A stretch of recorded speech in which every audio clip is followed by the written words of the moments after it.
Kayo ay ibinigay sa amin ng Diyos upang proteksyonan kami, upang bigyan kami ng tahanan, upang turuan kami ng mga tamang asal, at upang palakihin kami hanggang maging isang ganap na tao na handang harapin ang kahit anong bagay sa mundo.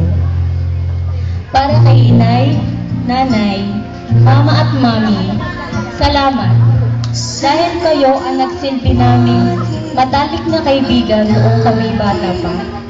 Nagpapasalamat kami dahil sa mga suportang ibinigay ninyo sa lahat ng mga pangarap namin. Kahit hindi kami ang numero 1 sa klase, nandyan pa rin kayo at sinasabi nyo sa amin na matalino kami at kulang lang sa sipag sa pag-aaral.